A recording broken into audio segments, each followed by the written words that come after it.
And now, weighing in out of the blue corner, Josh the Punk Thompson. 100% agree. And on the other mic, he weighs in from the red corner, Big John McCarthy.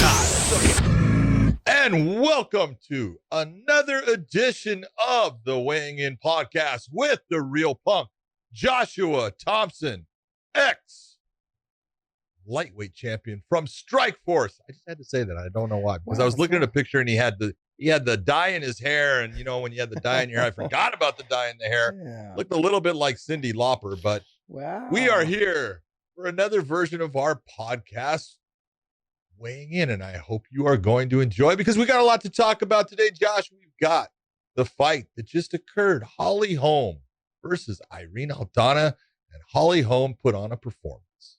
What do you think, man? You and I know we're probably thinking the same exact thing, that I would go back to my coaches and I would probably fire them. Oh! Never once did I hear them say, cut the cage off. Or at least give her a clue of how to do it. Yeah, I'm not saying that's the right time, but how did she not know how to at least take the steps to cut somebody off that continues to circle? You've got to cut off the movement. That's the only way you're going to get in that position that you want to be. I honestly, sad. By midway through the second round, I was like, she's not going to ever make any adjustments. This is never going to happen. The only thing she did was she went forward faster. Yeah. And ran. That's not going to do it. Just chased after her faster. That's all she tried to do. Just chasing. That's all she was. She was chasing the whole time. And Holly, I mean, like, you must have seen Holly fight I don't know how many times. Yeah. And you knew. Not like she did anything different. She circles that way every time. Paul Felder even said it. She throws that same combination all the time. It's one of her favorite combinations, if not her favorite one. You know what she's going to do. Now, I understand the side kick is a little nuisance, and so is that little front thigh kick.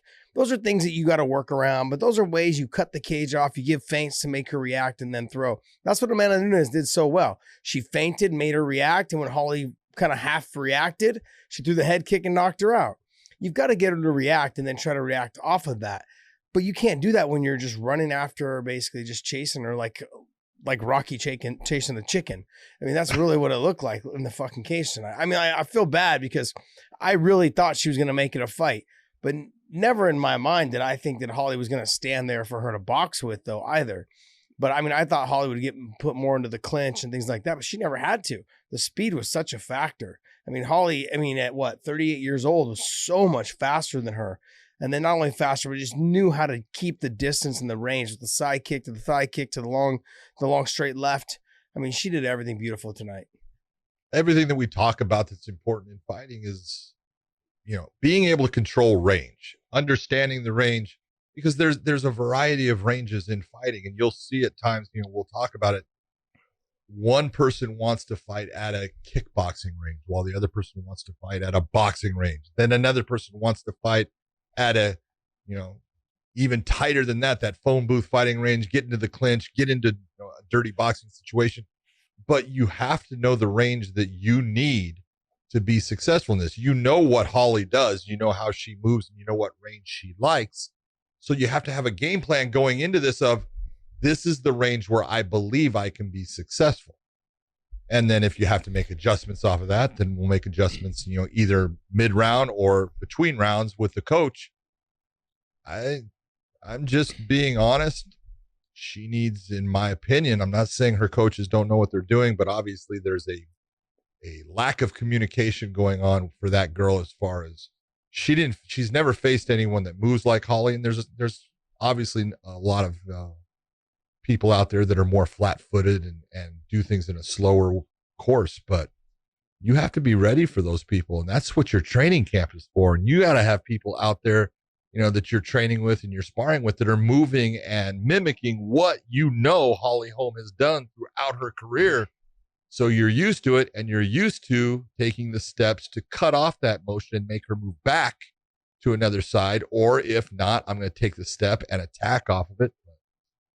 It was clear the levels of professionalism, if you want to say, of knowledge when it comes to fighting, coaching, Well, fight IQ, Holly Holm had it, and unfortunately, Irene Aldana did not, and that was a big factor in this fight and in her performance, because look, she's got heart.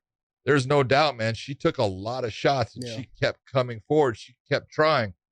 She just had no idea what to do, and it was, not saying it was sad, but it's sad when someone in that position is fighting at that level, and they don't know what to do, and then obviously her coaches don't know what to do to tell her to get her to change what's going on. So yeah, that's the scariest. That's the scariest part right there. It's that even if your coaches did know what to say and they weren't able to get you to do it, I've understood in times like sometimes fighters just don't listen, they just shut down.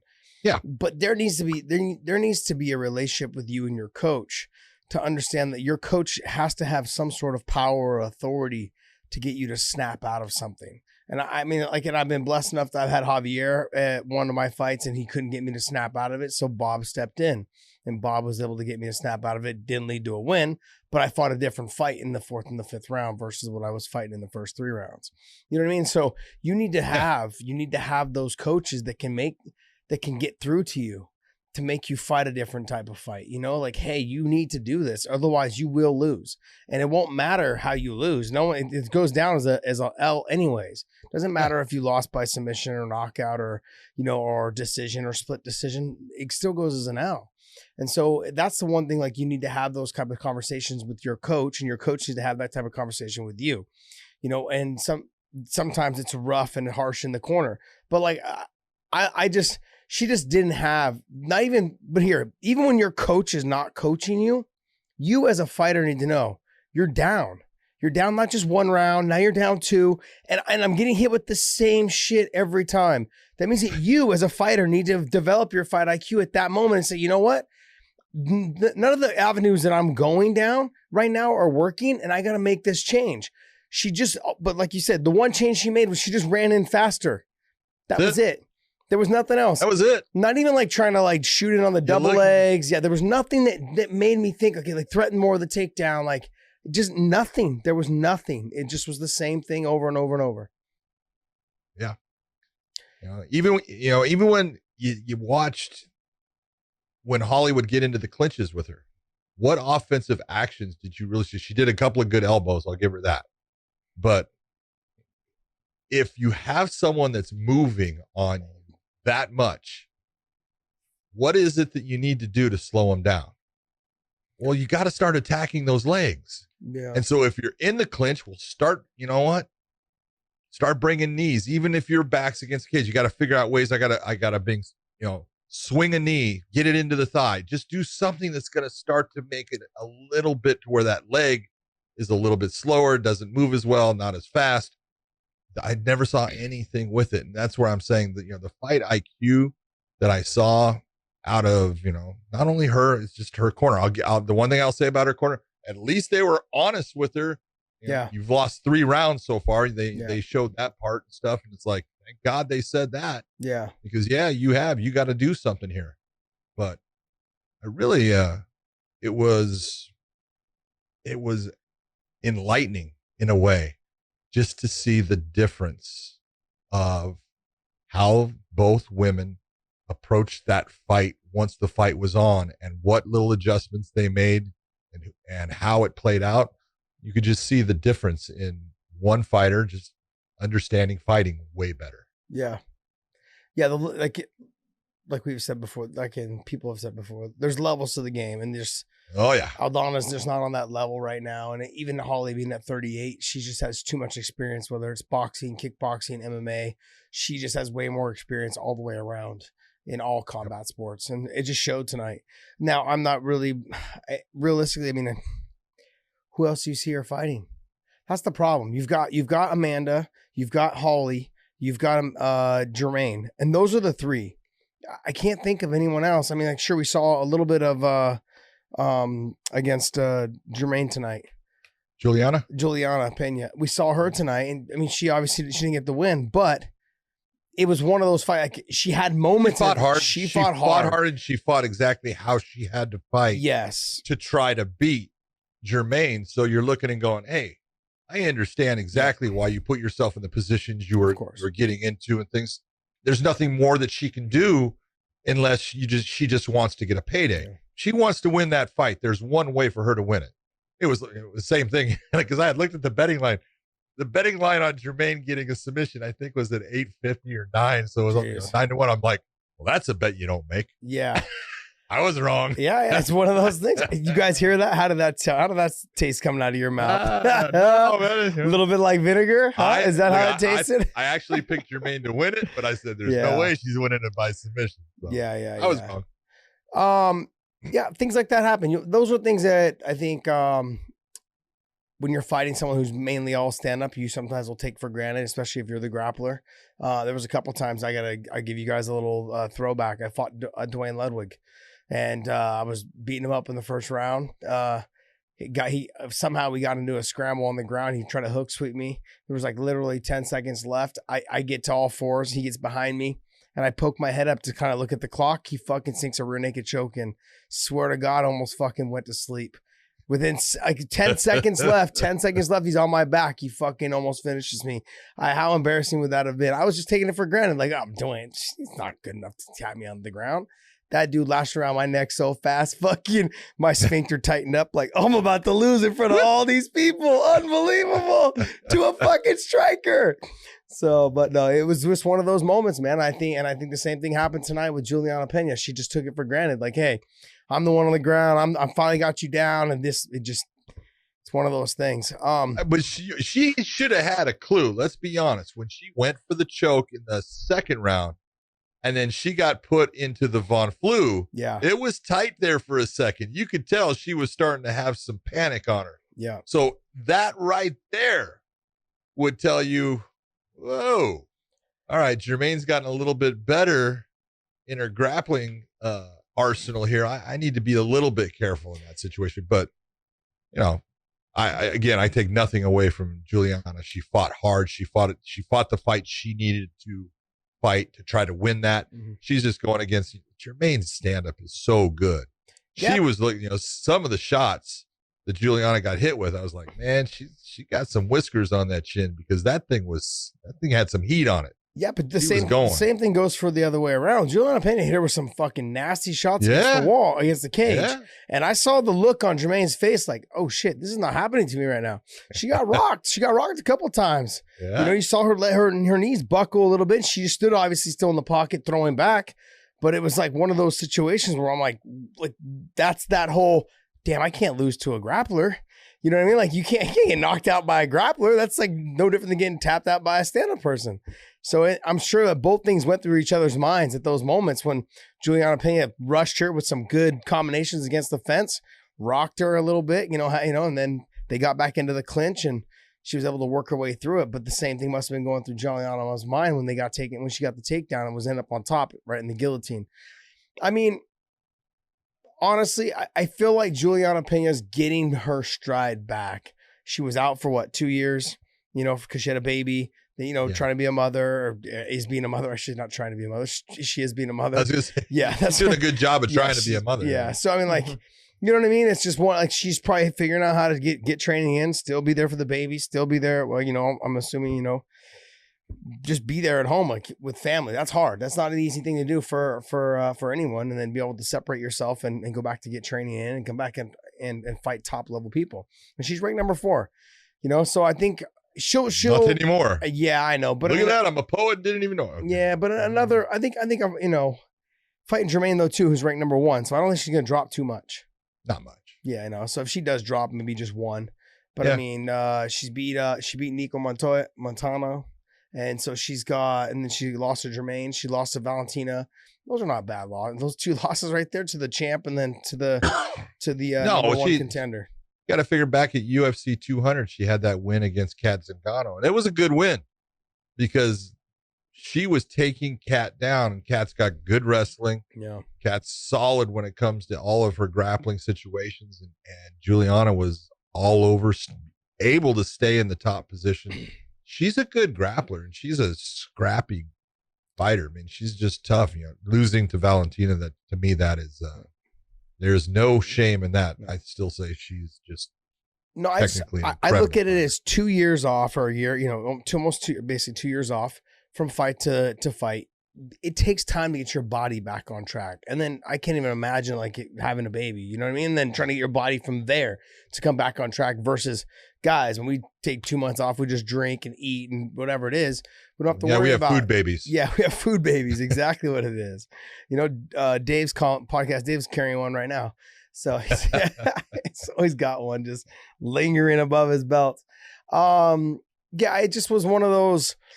It was an unfortunate situation where she got caught, but I mean, I feel like she's still just kind of getting her stride back into the full time of being a full-time fighter again. So I'm looking, she's still, she's young. She's 31 years old. She's got, I'd say, another at least 4 or 5 years left in her to get her back on track. I wanted to go back to the main event because what we saw from the opponent from this week and last week was the same, very similar. One stood right in front of the kicking range and the other one tried to rush in on the kicking range. Which, like when you took Paulo Costa versus Izzy and you take the two of them and you're thinking to yourself, these aren't the fights that I expected to see from the opponents in fighting in the main event. You know what I mean? Like I expected to see Paulo Costa come hard and cut the cage off, wrestle, mix everything up. Didn't do any of it. And then I expected to see more of the same thing from Aldana, just cutting the cage off, and throwing big punches, potentially threatening like clinch, knees, elbows, that kind of thing. But then mainly the boxing, getting inside the pocket and boxing. And when you don't know how to cut the cage off, it's just not, you're really just working from back. You're working from way behind, especially against someone like Holly Holm. Footwork is something that most people don't even consider as far as how difficult it can be to do it properly. And it's one of the fundamentals of fighting. It's one of the first things you learn is your footwork and balance. And then you learn as things go on, how do I slide myself into this position? How do I move? How do I cut this off? How do I slide back? How do I turn off? All of those, that's what, you're doing when you are shadow boxing and you're hitting bags. You're doing you're mimicking those movements over and over and over again. So they become natural for you when you are actually competing against another opponent. I just didn't see anything with it. It was shocking to me how poor that was out of a really good fighter. And again, I give her nothing but credit. She's a tough, lady. I give her nothing. She had no quit in her because, she, at the end, Holly was lighting her up and she was still trying to come after her. So, but I just look at it and I go, man, you need to get with some people that can show you how to do these things and give you the technique that's going to make you successful, because you've already been successful. So when someone's standing in front of you and she's had wins over like Betch Kohei and people like that, and she knocked out what's her name, who just fought last week, Vieira, so she's obviously a good fighter, but when you match up with that, person that understands movement in boxing, you've got to be able to have a plan to take away, not all of it, but a lot of what they want to do. You're putting a roadblock on it. You're cutting it off and forcing them into something they don't want to do. Well, let's be real though. I mean, the reality of it is that you have Holly Holm, you've got Stephen Thompson, you've got Machida, you've got MVP. You've got guys and girls that move that way that it's hard to find someone to mimic their style. And so as much as I would like to say like, hey, Aldana messed up. She didn't do this. She didn't do that. It's hard to find anyone to mimic that style of a fighter. Someone that moves as well as they do. Someone who doesn't get tired normally. Well, I'll tell you what, Holly Holm's got a gas tank. She got a gas tank on her. For them to move that much, to be on your bicycle that much for 5 rounds. It's exhausting. It's so tiring. People don't get how tiring it is. And then to have someone who's actually chasing after you makes it even more tiring, as they're trying to throw punches and they're chasing after you. So I tip my hat a lot to her being 38 years old. She has slowed down a tiny bit. The combination is kind of being the same. It's kind of getting a little repetitive. So people are starting to figure out a little bit. But she still looks really good. For a repetitive combination, she landed that straight left hand down the pipe. How many times? It's a speed factor, though. I felt the speed and the range that she has. It was the range factor. but the speed's got to get it there. I mean, you can be long and still be slow as hell. And she's not that. She's neither of those. She's long. I mean, she's both of them. She's fast as hell and she's long as hell. She knows how to use all of her tools. She uses very well, very well. And it showed tonight. I mean, and like you said, there's levels to this, and she made Aldana look really bad. Pull up the card, Dave. Dun, dun, dun. What other fights stood out to you tonight? Well, I enjoyed the dad bod fight with Jorgen De Castro, who I like. He's a good guy, against Carlos Felipe, who I'd never watched before. Yeah. And I'll tell you what, man, that he's carrying some extra tonnage, which I appreciate, man. That's a good thing. Do. Yes. Okay, thank you very much. But I'll tell you what, man, he had a gas tank too, man. He was going the whole time. You know, did not slow down, was coming forward, I was impressed, man. He's a tough dude. You know, Jorgen De Castro can throw. He's got some power in his hands. He's got a lot of knockouts if you look at his record. And man, I'll tell you what, Felipe had no respect for him at all. He just was like, come on, let's go. And marched him down, hit some big shots, took a couple shots, but kept walking forward off of it. You know, gets hit or kicked to the body. He goes, come on, do it again, right? All right, you got some padding there, but it still hurts. I know. You got as much padding as podcast Dave. I want to know. You have a beautiful dad bod. Is that what you just said? I said I have a beautiful ab. Oh, ab. You have one ab. Yeah, ab. Carlos Felipe. I thought Felipe. He looked good. I thought he looked great. The problem I had with him was, and I'm gonna obviously I always play a little bit of the negative Nancy here, but is in the third round. He kept letting himself be put to the cage, and the ref kept stopping him. He got lucky that the ref was doing that. I don't know if he was complaining to the ref about the fact that he was pressed to the fence, or he was complaining about the fucking nut shots he was taking. He was taking nut shot after nut shot after nut shot with the boxing. I was like, what are you watching? What are you doing? And then every minute, 35 seconds, the ref breaks him and lets him come back out. But then he lets the guy do it again. He lets Jorgen put him right back up against the fence. And I'm like, what are you doing? I mean, it was a good fight up until I think the third round. I was getting a little frustrated watching it. I'm like, you're complaining to the ref, but you're letting yourself get put to the fence. And the ref's doing you a favor by separating you way more than I've ever seen any ref separate anybody in MMA. So go ahead. Let me hear you vent on this because you're the ref. I'm not venting on anything. You're the one venting on the ref, man. Go ahead, man. Was it right or was it wrong? It's a little excessive. Sometimes what occurs is when you're the referee in there, you know that the promotion wants to have a good fight. And I tell guys all the time, hey, you can't make a bad fight good. Doesn't matter how many times you separate people, stand them up. If it's a bad fight, it's going to be a bad fight. But you can definitely make a good fight bad. Yeah. So don't get into this, I need to make this a good fight. Ref it, officiate it the same as you would any other fight, a normal fight that you're doing. You're going to do the same things. Have your criteria for why you will separate people, be it on the ground or against the cage. You had that same criteria, that same thing that comes to a certain point. This is why I'm going to separate you. And that's what you go with. Don't change it. Well, he was doing it. Whoever the ref was, what's his name? Sataki or Kevin Sataki. Whatever he was doing, he had his game, and that's what he was doing. I was like, all right, whatever. I mean, like, I understand. Like, honestly, for me, when I was watching it with the ref, I'm like, cool, two heavyweights being broken up a lot. Cool, maybe we'll see a little more action. Maybe we'll get a knockout. If it was two smaller guys, I'd be a little like, all right, these guys normally move a ton. Give them a second to catch their breath, and they'll get back at it. But let's see the rest of the card.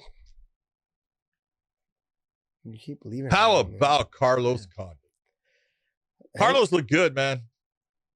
We had talked about it before, and I said, man, he's an underdog in this. Yeah. That's the bet to make. Yep. Right? Yep. I said, you want to take Carlos in this because, look, always take a good underdog. And I looked at that. I said, man, I cannot believe they had him as an underdog. He looked really good. Yeah, I think he was almost he was plus 230 or plus 230 or plus 260. I think it was plus 230 or 235, something like that. He shouldn't have. I mean, I think it should have been a lot closer than that. But Hey, man. Well, I think it's because he had how many losses in a row. I mean, that would be the reason. Yeah. No, 5. but you also got to look at who he lost to. Yeah. He had the championship fight, against Robbie Lawler. All right. That was a loss, I know. And he had Damian Maia, because I did both of those, and he got choked, and then he lost to Neil Magny. But Neil Magny is a freaking stud, man. Everyone, I don't know why people don't give that guy the credit that he deserves, because he can do it all, and he's got a gas tank, so. But you look at who he lost to and stuff, and you go, all right, you always got to look at how did he lose? Yeah. And the problem with some of those was he lost by submission on quite a few of them, which sometimes tells you something about what's going on. But Carlos Condit, I always used to put him and Josh Barnett. I know it's two guys that, are definitely not similar, but they were similar in this.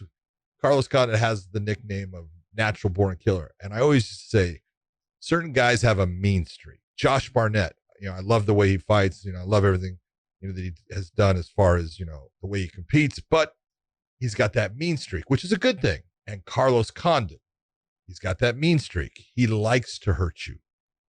There comes that point when he's doing well. I want to hurt you. It's not only I want to win, I want to hurt you. And that was Carlos. And, some guys, very few guys actually have that. Yeah. It's not a normal thing. Most guys, they want to win. I'm willing to, I'm going to try to hit you as hard as I can to get my win, but I don't really want to hurt you. Carlos, he wants to hurt you. And I always liked that about him. I'm sorry. Yeah, he was one of those guys, very unassuming. Like you see him guy. And you're just like, I could beat your ass. And you realize.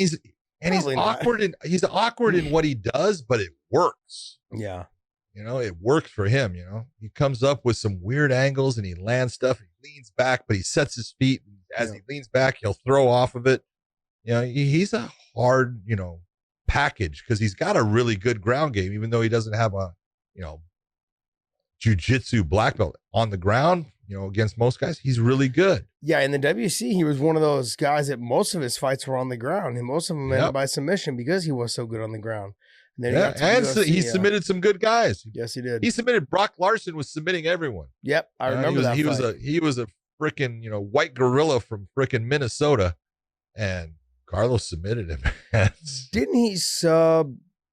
Was his name Jason Taylor? What was the guy that kicked the limousine window out? He was on the Ultimate Fighter. Oh no, that was Jesse Taylor. Jesse Taylor. I think didn't they fight each other in WC? Oh, I don't think so. Oh, okay. Maybe I'm thinking Carlos Condit, him now. Maybe that was Brock Larson I was thinking of then. Because didn't he catch Brock in a triangle? There he is right there. Armbar. Yeah, I remember watching that fight. Yeah, he's good. He's good off his back. He's got good submissions. I mean, I think it just towards the end of, like, when you start getting older, you don't do the things you used to do. You're not as active as you used to be from the bottom. Whatever it is, your training takes a little bit of a hit here and there. I mean, there could be a lot of other issues as well, but I mean, it really just comes down to you're just getting older. That's what it is. But he's still fun to watch tonight. Yeah. I mean, the first round, Court was actually winning it until that last second when he got knocked on his butt. I was just about to say that. It went, then the round went to Carlos, but after that, Carlos was doing, the second round, he looked fantastic. He was landing all kinds of different combinations.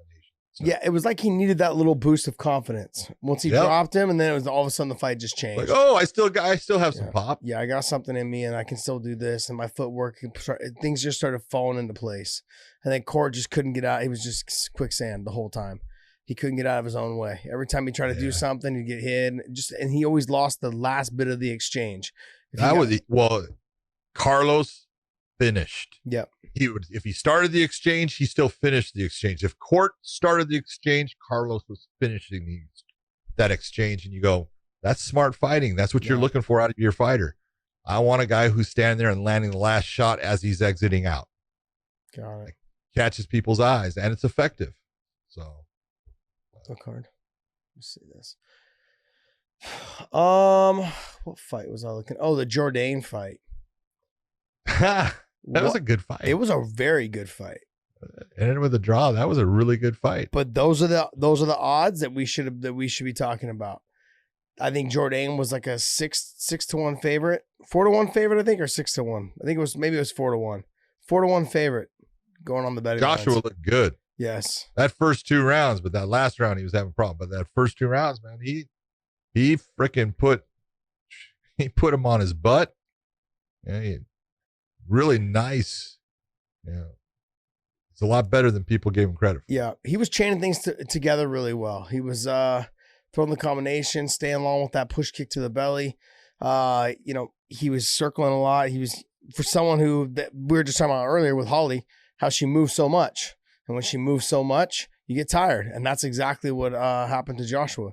Yeah, Joshua got tired in that 3rd round. He couldn't move as much, and his feet started standing still. And next thing you know, he's taking shots and putting his back to the fence and losing takedowns. But all in all, I thought it was a very action-packed fight. I thought Fun fight. They came to fight, and then they put on a great show. I could have seen it going either way. I actually gave it to Joshua, but barely. But I could see it being the draw. I mean, well, Joshua had the first 2 rounds. I think you're right. Yeah. But then Jourdain ended up, that was 10-8. You think That's so? how you had your split draw. One judge gave Joshua, he gave him the first 2 rounds, then gave Jourdain the last round, 10-8. That makes it a 28-28 fight. Then you had one judge giving the fight to Joshua, one fight giving the fight to Jourdain, one judge giving the fight to Jourdain without that 10-8. I would have said the last round was the 10-8.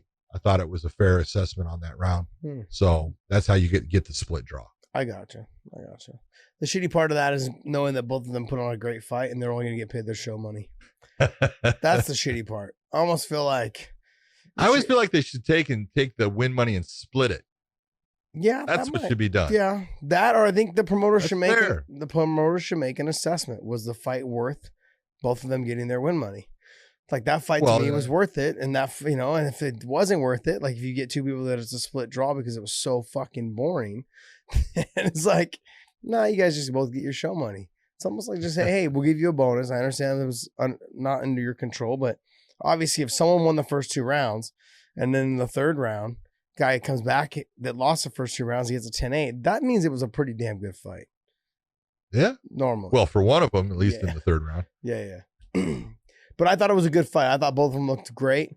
Josh was very for me, it was very unassuming. I looked at him, I'm like, no, he's gonna get mopped, you know? And then I started seeing the odds, the betting odds, and I'm like, oh yeah, he's gonna get mopped. Next thing you know, fight's good. I'm like, wow, this is really good. These guys are throwing down. It was very nice. And then Jourdain got dropped at the end of the first. I think it was the end of the first. He got dropped. Yep. And then going to the 2nd round, that was the confidence you could see in Joshua. Joshua came back with a little more confidence in the 2nd, but then he started getting tired towards the end of the 2nd and into the 3rd and changed everything. So how about the Kinney fight though? How about the Kinney fight? Good fight. God damn, he looked good. That I can't even say his name. The Chinese guy, I can't say. If I was able to say that name, it's going to be wrong, I know. But God dang, that Casey Kinney's fight was just so good. Alatang. Yeah, it's Alatang Holly. Holly Alatang. Alatang Holly is his name, but man, that dude is tough. His ribs were beat up. Oh, dude, it was kicks, and everything that Casey Kinney was putting on him. But there was times you could see Casey Kinney's hitting him, and Casey's a southpaw, and he hits him with a straight left, and you see him shake his hand out multiple times. Yeah, like, yeah, man, that's hurting my hand. That dude's head's hard because he took big shots throughout that fight and just kept going. That dude's got a heart as big as his chest because no one wants to take the shots that he was taking in that and continue on. That's a bitch. But God, Casey Kinney was he was in a groove. He was feeling it. And even went back after the fight. I love he says, I want to fight next week. Yeah, he's not going to want to fight next week once he feels his hands tomorrow. When I think of this, when I think back about this fight, because this was earlier in the night, is now that we've already talked about Aldana, I felt like it was the same thing. Like you never made any adjustments to catch kicks. Like reach around it, catch it, loop it, whatever it is. Maybe shoot off of it knowing he wants to throw it. There was never a change of trying to catch the kick. He just kept leaning and trying to drop his elbow into it. Yeah, but and take a look, and you know what it's like when you're getting hit to that forearm and that elbow with that kick over and over. By the end of that fight, you know, man, that arm is not moving, man. It is painful.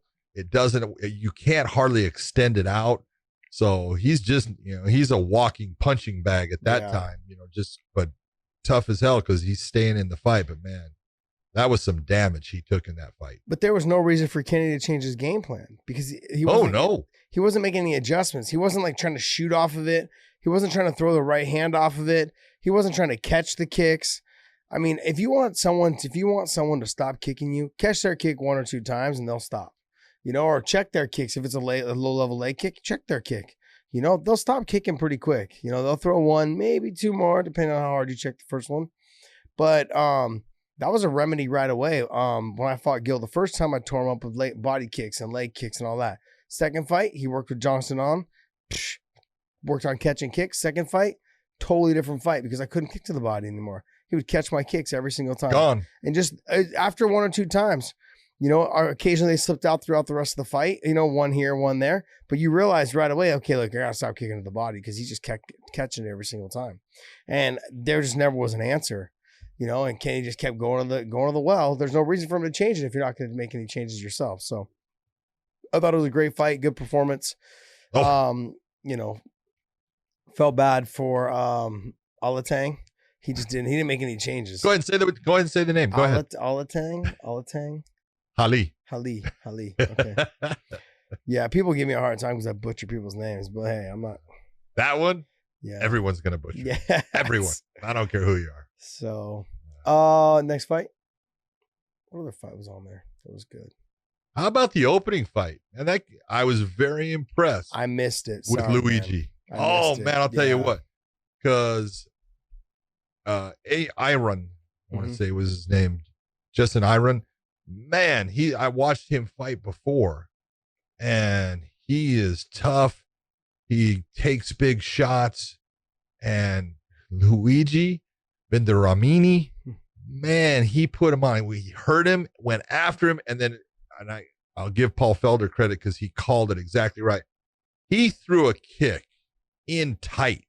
I mean, they were close. It was at a range that you're going, that's not the normal time when someone's going to kick, and he's up against the cage too. So you know what it's like if you're going to kick, you're going, I don't want my toes going and hitting that either. Yeah. Dude, he lays this kick up, shin on jawbone, putting him down off of that and ending the fight. And you go, man, that was sweet because I wouldn't have thrown it if I had the skill to do it. To have that confidence and to have that ability to see that, I can make this and do it in that moment says a lot about it. That kid is now 9 and I thought he was undefeated. 9-1. Maybe he's not. 9-1. So he lost his first fight in the UFC. But every fight that he's never gone to a judge. Every fight has been a finish. He's fun to watch, man. He was all over him in that fight. It was a really good performance.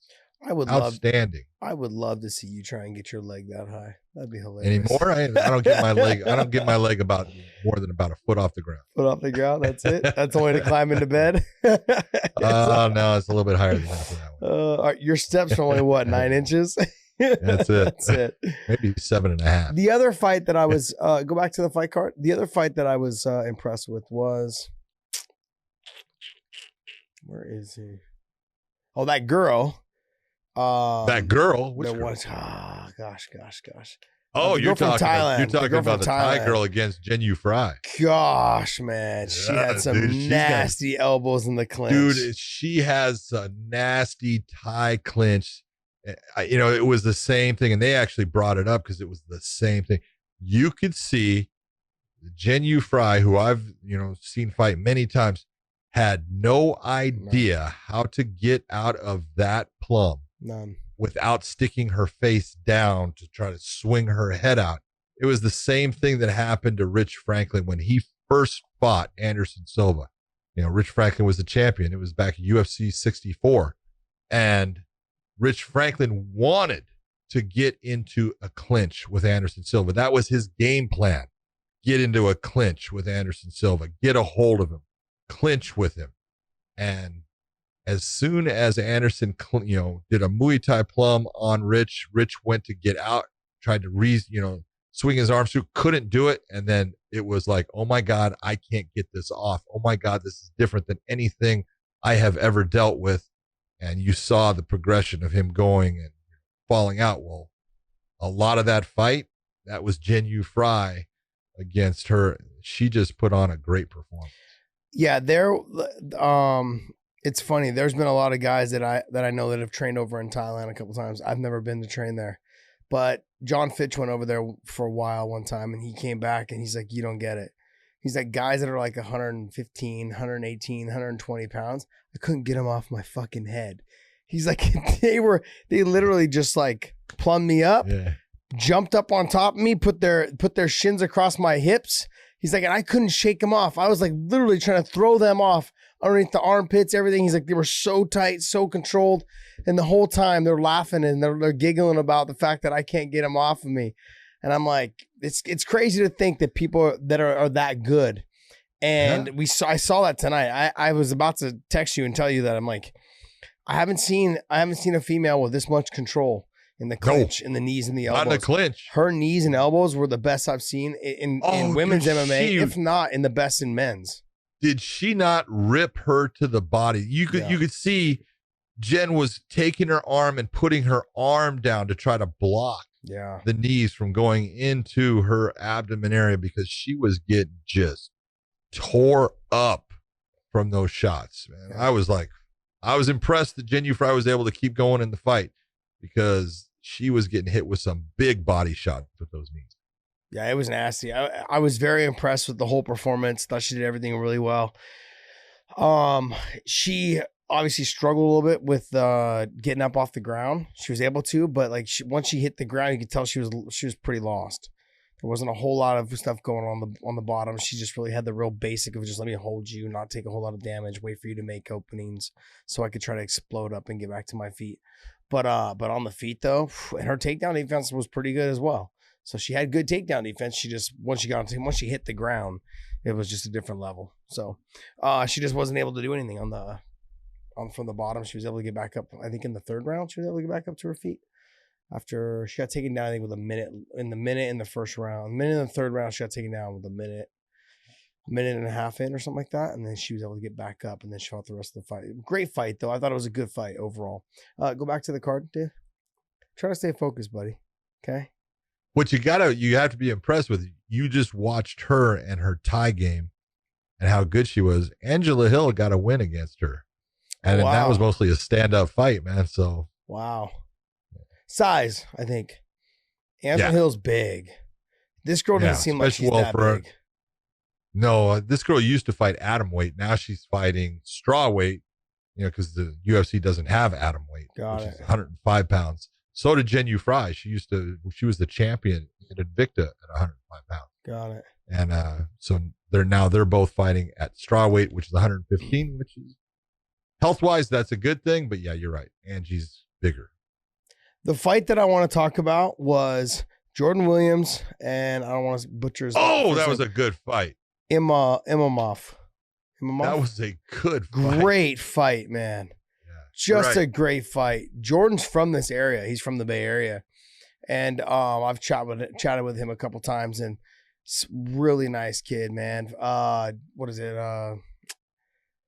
He's a diabetic. What is this? Yeah. It's type 1 diabetic. Type 1, there you go. That's what I was going to say, level 1. Type 1 diabetic. The fact that he's lost a little bit of size, I think, lately, and he's gone down. He used to fight at 85. Now he's down to 7. They fought at 170, didn't they? I thought it was at 85? Okay. No, it was at 85. I want to say it was at 85. Yeah. He looked smaller muscularly. Like he didn't look like the same guy. He used to fight a lot of the local circuit shows here. He was always a little bit bigger. Well, he fought on Bellator, didn't he? Yeah, I think he did. Yeah. He fought in Dragon House, Bellator. Yeah. He fought in my buddy's promotion, Shane Conquer. He fought in Conquer. He's fought a lot on the biggest shows around here locally in the Bay Area. So he's fun to fight. He's always been fun to watch fight. He fought Dwight Grant in Conquer. and they had a great stand-up fight. And Dwight Grant's in the UFC now as well. And I think Dwight beat Alan Jubon. Yeah, and then Dwight Grant also fought Jordan as well. Good fight though, but I mean, bottom line, he's a savage. I thought he fought a great fight, came forward. What a tough fight. He was exhausted in that fight. So exhausted. By the end of you could tell at the end of the first, when they went back to his corner, they put the camera on him, and he wasn't looking like someone that had taken that breath at all in the first round. Because he in that break between first and second, he was like, panting. Yeah. And I'm like, oh no, this is not good. He was gobbling air. Yeah, there was no like take a deep breath, let's calm you down. He was like, he wasn't hearing any of that shit. He's like, But overall, it was a good fight, and I mean, it didn't go his way. That was a great fight. They beat the shit out of each other. It was fun, to sit there and watch. How do you say his last name? Imamov. Imamov. Yeah, I thought he looked phenomenal as well. He got hit with some big shots, but he just stayed with his game plan. One thing I gotta tell you about, like when you're fighting like Russians or people from Kazakhstan or Chechens, like it just seems like they've been there so many times, the relaxation on their face the whole time. Maybe, I don't know. I've been around a lot of Russians obviously lately. They don't have a whole lot of facial expressions. They don't really, it's a lot like Fedor. They walk around just, I mean, you obviously being around them enough, you joke. Don't have a tell. But yeah, there's not a whole lot of tell. Yeah, I mean, like they're just born with those poker faces. And you can't tell whether they're serious or if they're joking around sometimes, but it's funny, man. It's but I got that same impression from him when I was watching him fight, because you could tell he was just as tired in segments of the third round. He just didn't have anything left. He took a lot of shots. There was some shots when he was going for takedowns. Yeah. Figure that Jordan was landing some heavy elbows on him at times. He was cracking his skull, so he took a lot of shots too. Yeah, that was a back and forth battle. No doubt about who won, but they both damaged the hell out of each other. Good fight. Fun. If I'm a casual fan like Podcast Dave and I'm sitting at home watching that, I'm like, I'm on the edge of my seat. Good fight. Yeah, that's a good one. Great fight. Who else was on there? That young kid, Dusko Torovic. Todorovic. We'll just call him Dusko. Dusko. That kid's a savage. Yeah, he's a savage. He just seemed calm, composed, he's walked forward. Technically good. Yeah, he was good. He was really good. And everything you got to admit Daquan. But Daquan, man, he had a chin because he got hit in that first round with a succession of right hands and left hooks, and his head, you could see it snapping. Didn't do anything. He kept coming. I was like, God damn, he's got a chin. Yeah. He landed some of his own good shots though, too. Yeah, he did. That back Dusko up a little bit, and Dusko had nowhere. He's like, okay, what's going on? Right? I got to refocus and readjust to what's going on. I think he was used to being, he was used to being the bully, and when he realized that his opponent was still standing in front of him after he had landed all those shots, he's like, all right. And then he was hitting him back. So, all right, let me dial this down a little bit. He took a couple steps back. He's like, let me get refocused. And, they went into the second round, and he landed some clean shots in that second round. But it was good. I thought it was an entertaining fight as well. I thought the card was pretty good tonight. I thought it was great. Dave came in. He's like, the card really wasn't that good. I'm like, there was some good fights on there. Ooh, and it's again, you had the last week, you got the pay-per-view and you got all these big fights and title fights with Adesanya and Costa and then Reyes and Lahovic. And you're expecting, just because it's all these have got to be great. And it was good. There was good fight. This one, you're looking, it's not that great. And then it turns into a great night of fights, a great card overall. And it really was. There was some really entertaining fights. There was a lot of people really going for it in this. I thought they have, if you're grading this and it's no less than an A minus. No, it's an A minus. I give it. No, I'm not gonna go that high. You're gonna go a B. No, I was gonna give it a B plus though. I mean, we're right there. We're on the border though. Right there. I would have said B regular, B or You're B wrong, but plus. it's okay. A minus. Jeez, jeez. Oh man. I mean, honestly, if you go through the card, if we were to go back through the card, All right, let's go through the card from the bottom. from the bottom, You have the first fight of the night and ends in what? you said A head minute kick. or so? Yeah, you said head kick knockout. And it was fantastic. Dude, awesome performance. Yep, good performance. The next fight was incredible. It was good, Casey but it was Kenny- one-sided. Oh, Good, but one-sided. yeah, but I've also got to give credit to Alatang Ali for being so freaking Tough. goddamn tough that Yeah. he just kept coming. Because most people would have folded somewhere in there. Yeah. With the fight that Casey was putting on, the shots that he was landing, that is not a fight that should have gone to a decision. And that dude was just that tough. The Sufasara fight, Concluck, Sufasara. Yeah, they had a different name for her. Yes, Like they her, did. Her nickname, it was like Bloom Yeah, something. Yeah, He clicked but on her. that was. What was Did her you name? not? Were you not entertained by that fight? I was, but it was one-sided It was as fun. well. What's her name? There was Loma moments, but Boonmi? Boonmi? Loma Lukabunmi. Boonmi. That's a name for you. Look, That's a Boonmi. mouthful. That's a mouthful. Yeah, I'll just call her Loma. Loma. But it was one-sided. The Jordan But it was Williams fun. fight and It went to Imavov 3 fight rounds, was good. and there was a lot of good things that were happening. Yes. Okay. So then the next fight, Jordan Williams. What a freaking fight that Great was. fight. Great fight. That was great. That's when that's when I puckered up a little bit. I was like, hey, this is shaping up to be a pretty damn good card. Then we had the Jourdain versus Joshua fight. Great fight. Another great fight. Yep, great fight. Carlos versus Court. Good fight. Good fight. Yep. Wasn't a barn burner, but it was good. Dusko against Daquan. Good fight. Good fight. All right. It was a little one-sided, but yeah, it was a good fight. Well, I admit you're right. It was one-sided, but I had a guy that was showing whiskers. Yeah. He was trying to stay in the fight with a guy that actually technically is just a better fight. This is the fight I want to talk about. Kyler Phillips and Cameron Ellis. Great fight. Absolutely great fight. See, there you go again. That to Great me, fight. I was trying, I'm like, this guy, even though it was one-sided, but this fight was good. This Kyler Phillips guy's fucking good. He really Relaxed. Dude, he was fast. He was technically good.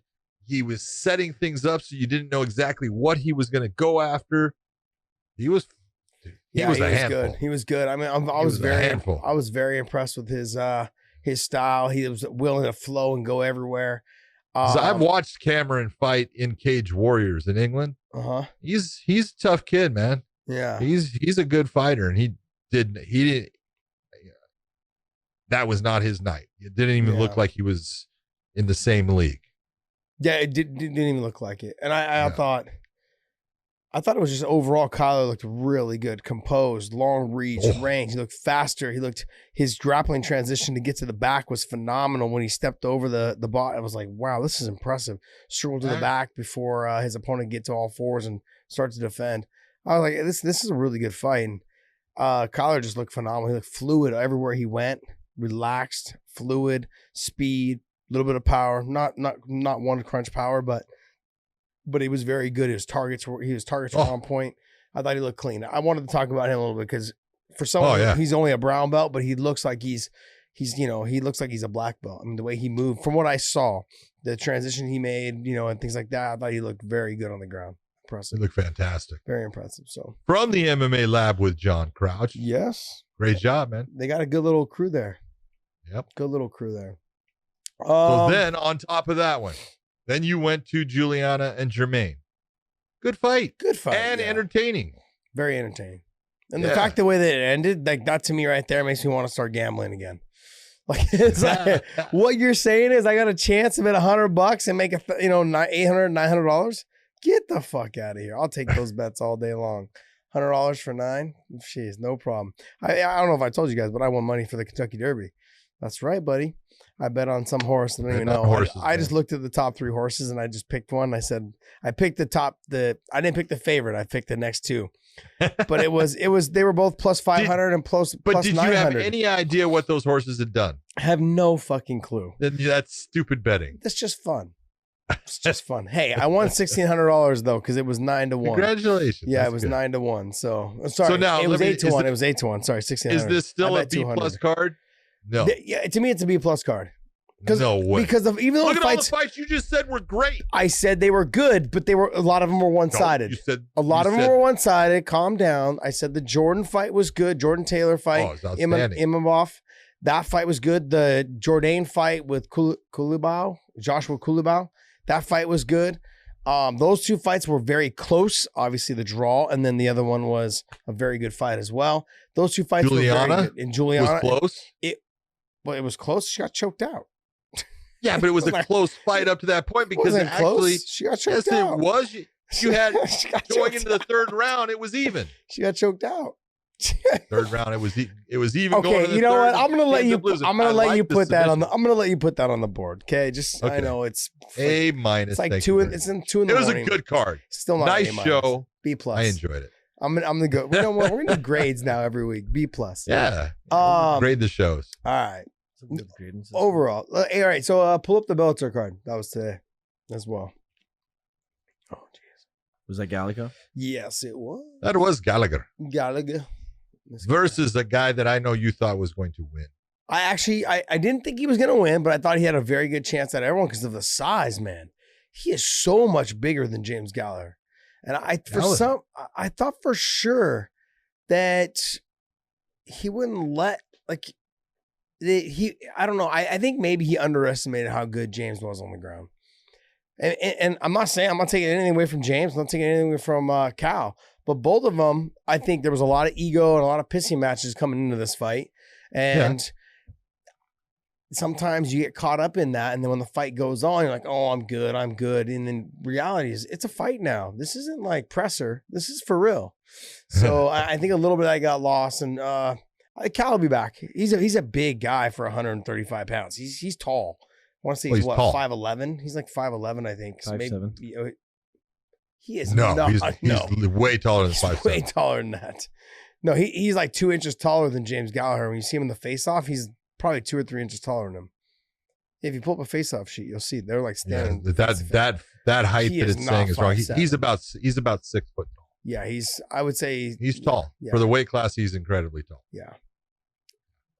Yeah, I don't know if Gallagher's 5'9" either, though. By the way, Find out. Yeah, He's 5'. I would he's say 5'8". he's closer to 5'7". He's 5. Yeah, I'd say it's. I would give him 5. I'll split the hairs 5'8". Anyways, he came up a little bit short against James Gallagher. Either way, it's been a long time. Look at the coming. difference in height. Yeah, look at the difference in height. And he's saying he's 5'9". No, if you actually see them face off, when they faced off in Ireland last time I was there, and you can tell he was a lot bigger, and that's the biggest reason why I gave Cal a good opportunity to possibly win this fight, size wise. I was like, man, if Cal's able to get a hold of him against the fence, but James got the takedown first, was able to pass guard, get to He takes the back. He set up so that back take so well. Did you see what he did with his leg when he was on the takedown and where he hooked his leg inside so he could swing around on the back?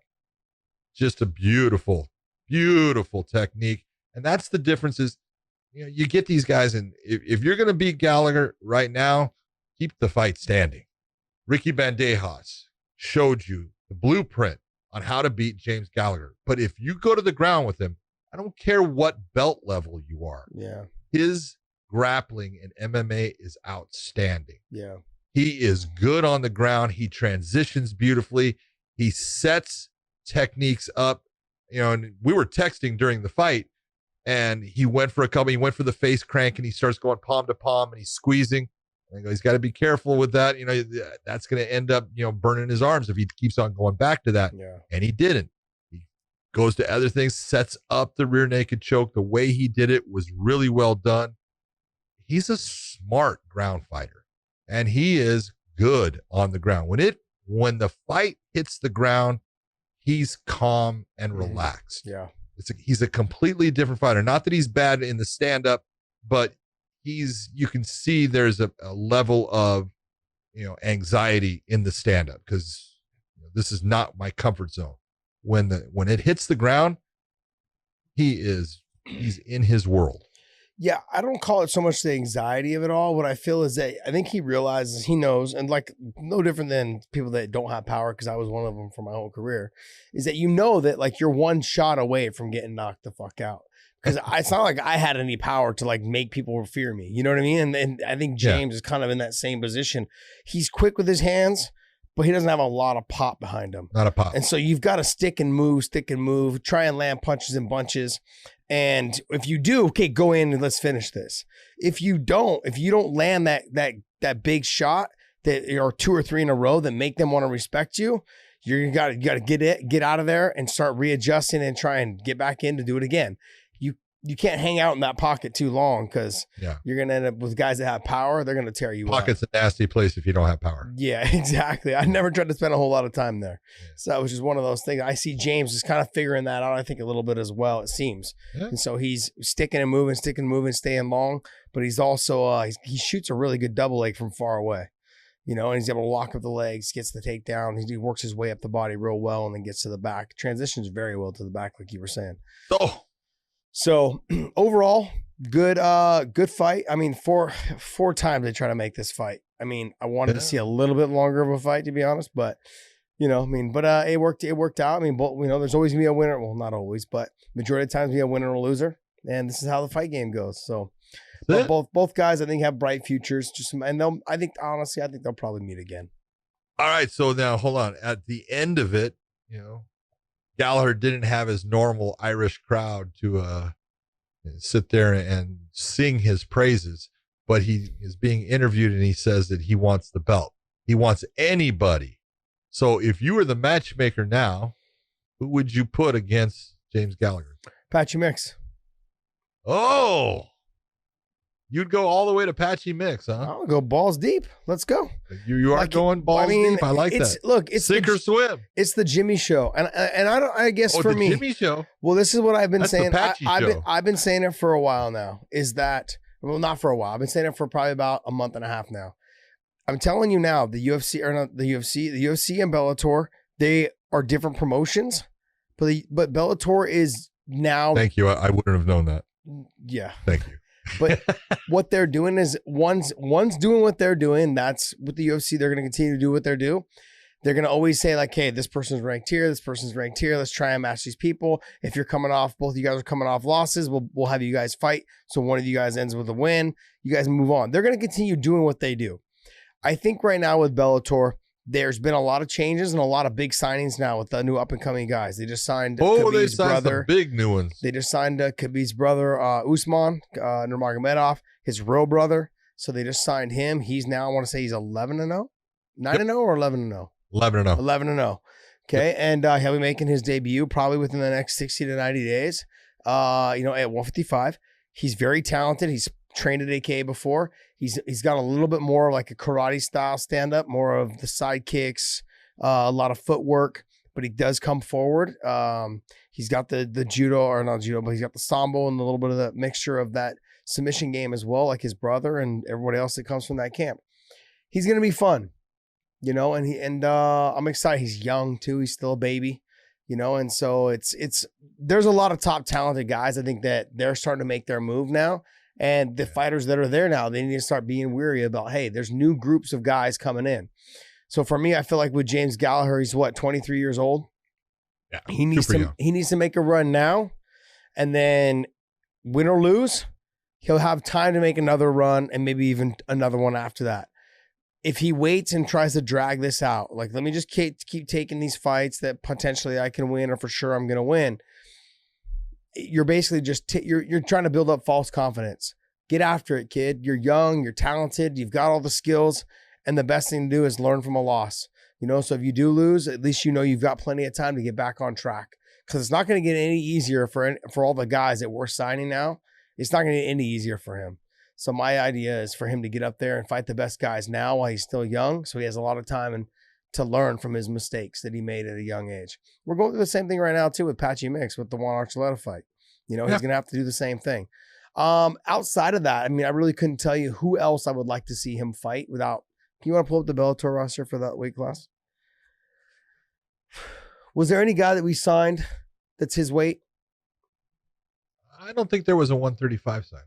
Who's the John? Somebody John something. He said he's real tough. People were texting me all day today about it. Oh yeah, I saw it on what do you call it? BJPen.com. Yeah, they signed someone named John something. Dun, dun, dun. Sorry, this is me.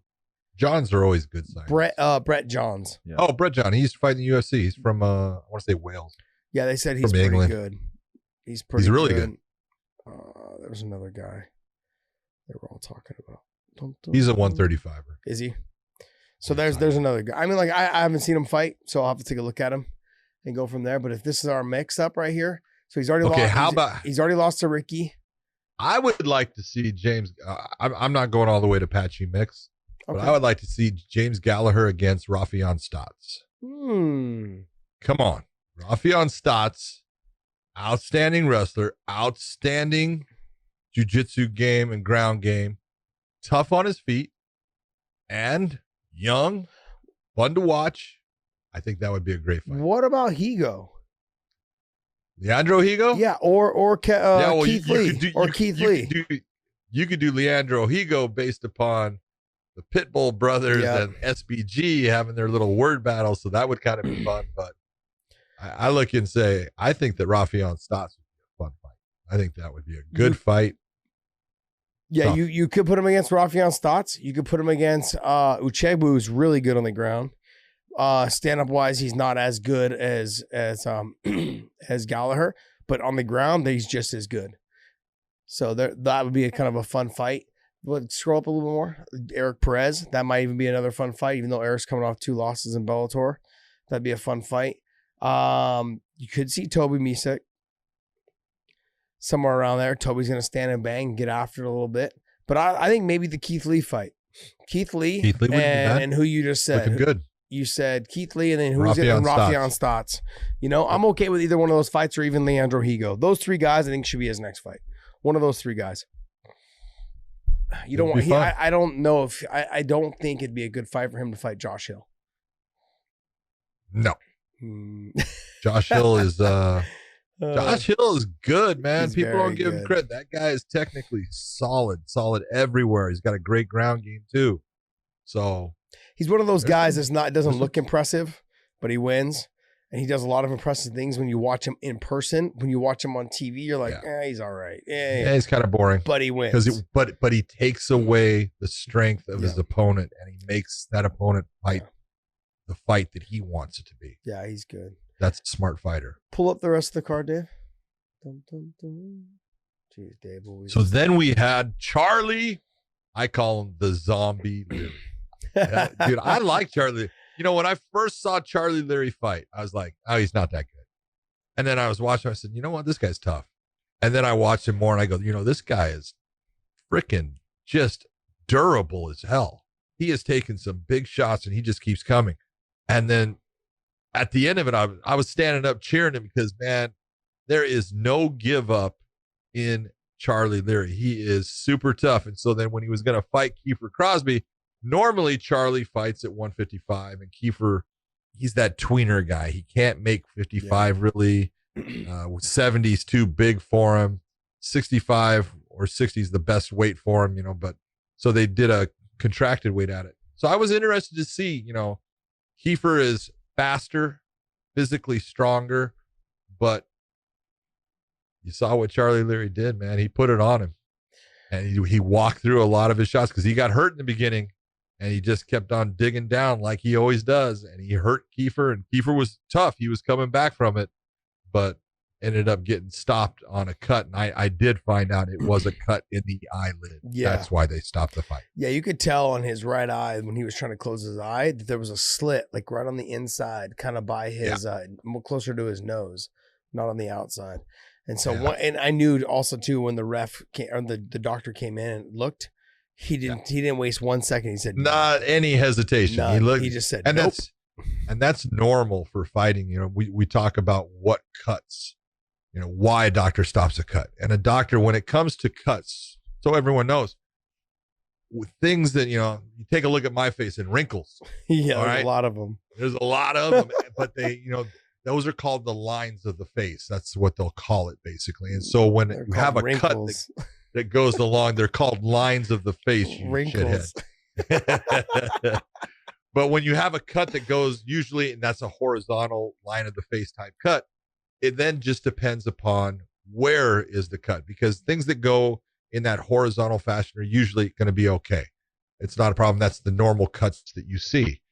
But when they get inside of the orbital, that's when it starts to become a problem. When you get a cut in the tear duct, and sometimes guys will actually tear the tear duct, they're going to stop the fight every time, because they can't have that get worse, and to stitch it is a problem, because if they end up not doing it correctly, they'll close up the tear duct, and then the person's going to have a problem with their eye for the rest of their life, and they're not going to be able to continue with their career. So they're going to stop that right away. If it's in the eyelid, the eyelid material, the skin is very thin and soft, and so it's very difficult to stitch correctly, because if you don't stitch it correctly, it's going to leave what they call a keloid, and it's going to be a bump, and that bump is then going to rub on the person's eye for the rest of their life, and it's going to cause eye damage. So that's why you'll get, when a doctor sees that tear duct or the eyelid material itself cut, it's going to stop. They're going to stop, and they're not going to let it go. I got, when I was in sixth grade, I was running track. And you fell down. No, because you're a klutz. No. I was running right behind somebody. We were right on each other's tails, and I was right behind him. And he was swinging his arms, and his elbow came back, hit me right above my eye, and cut my eyelid right, so I could actually close my eye, and then there was a little section I could actually see out of. See through? Yeah, it was pretty weird. So yeah, but then I had to go straight to the doctor, stitch me up, whatever it was. But crazy stuff, man. Like I never thought about that. Yeah, Raymond Daniels was fighting in Glory. He was fighting Nicky Holskin. And Nicky had a style that he was just going to take shots to slow Ray down and walk him down. And Nicky's one of the greatest kickboxers in the world. But he hit Ray with a shot, and it cut Ray on the eyelid, a huge gash that when he closed his eye, you could see his pupil and iris through the hole. And I tried to let Ray go for a little bit longer to see if he could do something. And I just, stopped the fight, even without bringing the doctor in. And people were like, "What are you doing?" And the doctor looks up, he goes, "Oh my God." Right? I was like, "Yeah, I knew you were going to stop it." So I just, I just put it on me, and it wasn't going to put it on you. We got to start calling Dave Pussy Podcast Dave, because he's just like shaking his head like, no blood. Oh, bad. No cuts. Blood's good. Oh. He's Colored just like sweat. He's just cringing the whole time. He's like, "Oh, the eyelid's cut." Oh. Cut eyelid though? Yeah. It's nasty. Yeah, it's nasty. All right, pull up the rest of the card. Look, for me, Kiefer just, he looked good. After he landed his combinations, though, he went back to like thinking there was never a moment where he was like, "Let me be defensive for a second." It was either throwing chin out or just open. I'm like, "Kiefer, what are you doing, man?" He's probably one of the nicest fucking guys. Oh, he's a great guy. He's a great guy, and just fun to be around. Good energy. Him and James Gallagher, both of them. Yep. And every person I've ever met from the SPG camp, they've just been phenomenal people. But yeah, it just was one of those fights where he just needed to fight a little bit smarter, man. Like land clean shots, don't blow your gas tank out, which he did, and then it started catching up with him towards the end of the fight. That's really what it came down to. Yeah. Sinead Kavanaugh. She just talk to me. I got something to say on that. Go ahead. Dominated the whole fight. Yes. Just you got to do more.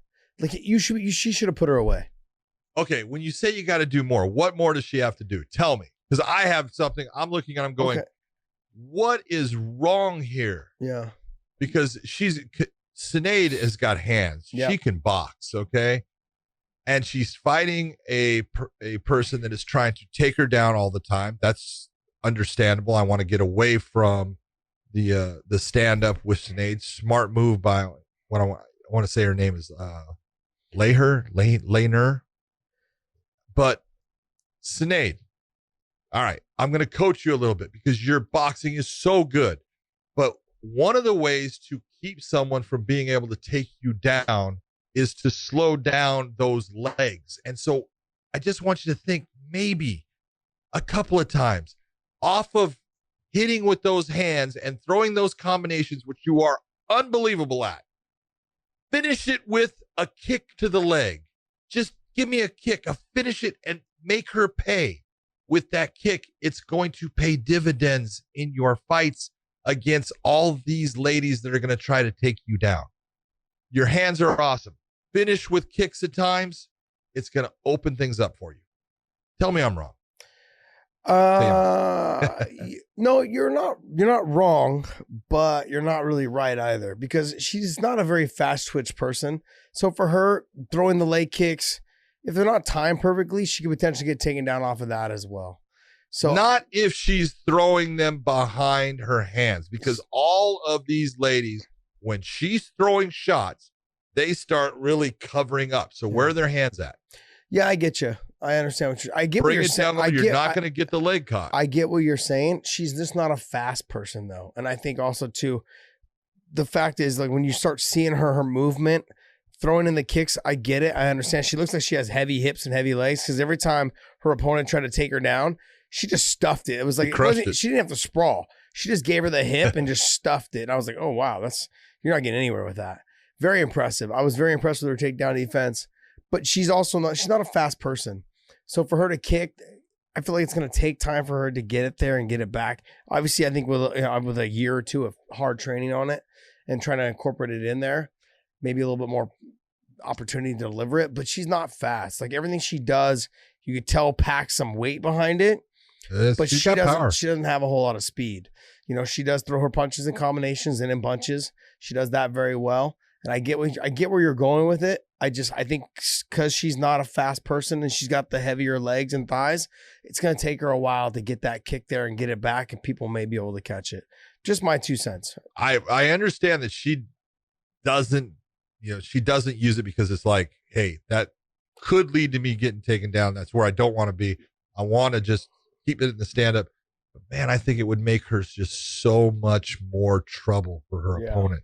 And it would slow her opponent down in those takedown attempts. When your legs are dead, it's hard to do it. It's hard to shoot.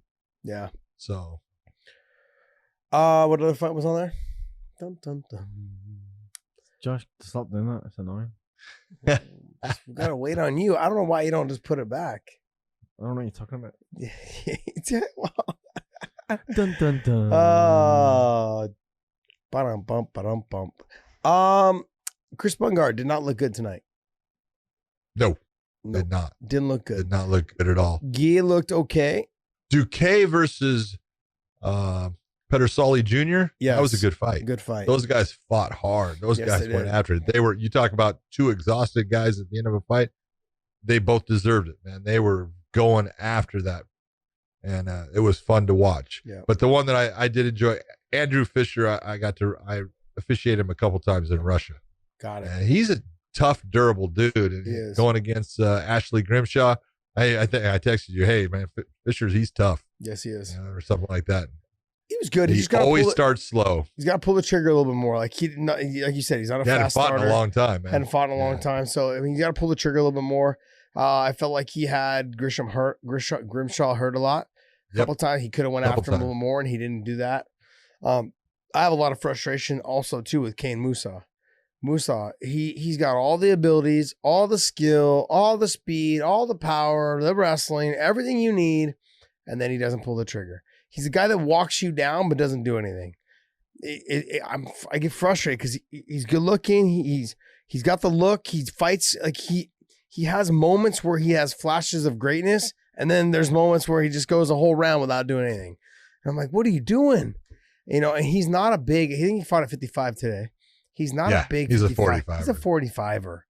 You know, I mean, I get it. Maybe during quarantine you don't want to make that weight cut, but you're not going to get away with that very long. Especially when you look at guys like Brent Primus who walk around 202.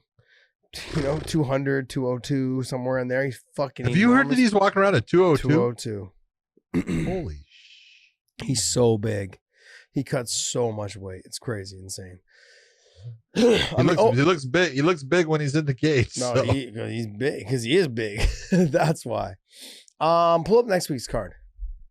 We'll do Bellator, and then we'll pull up the UFC's next week's card also. Boom, boom, boom. Bellator going to Paris, France. For show. Incredible. Hot, huh? It's hot. Is this Chet that Congo's one? got to be a happy guy when you think about it, man.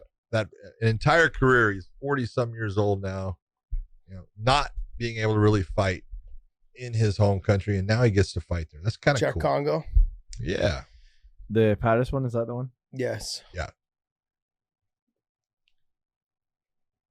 Boom, boom. Ba-dum-bum. Talk to me, Goose. Show me something. I know it's MVP. It's MVP Yes, versus MVP. Ross Houston is the main. What do you think? So, man, Ross Houston is a really good fighter. He's a tough kid. He's very linear in his attacks and his stand-up, very European style, very tall when he fights and stuff. I'm just being honest. You have to have time in the cage against someone like MVP to understand what it's like to be in the cage against MVP.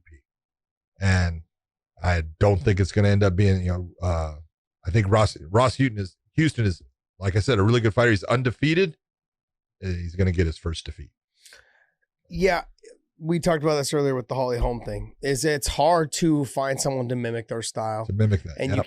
you've seen it with Machida, you've seen it with Stephen Thompson, you've seen it with guys that are really good at what they do when it comes to that style. Raymond Daniels, it's hard to deal with those kind of guys, and anyone fighting MVP, they're gonna have a hard time doing that. But if you take a page out of Paul Daley's book, can you do it? Because Paul Daley was able to take him down at will.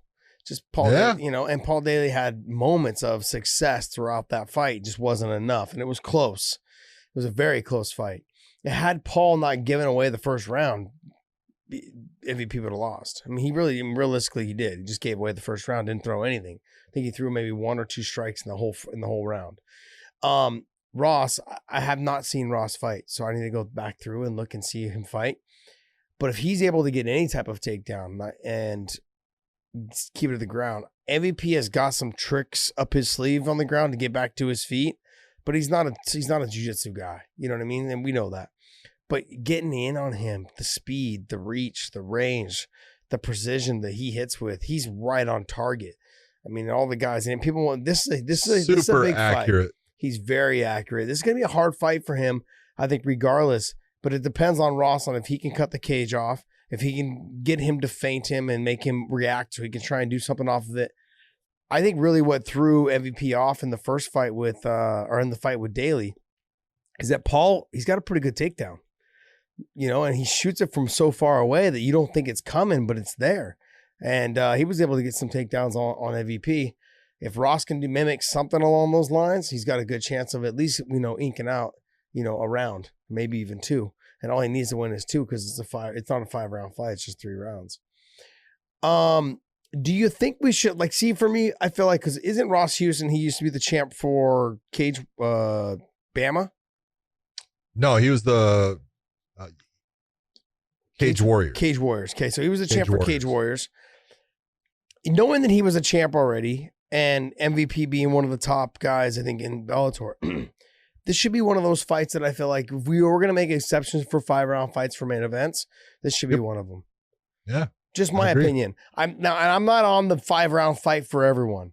I'm not on that bandwagon. I am. I'm not. I just think it's, there's fights that I just choose not to see. Like tonight, I could have seen that for 3 rounds.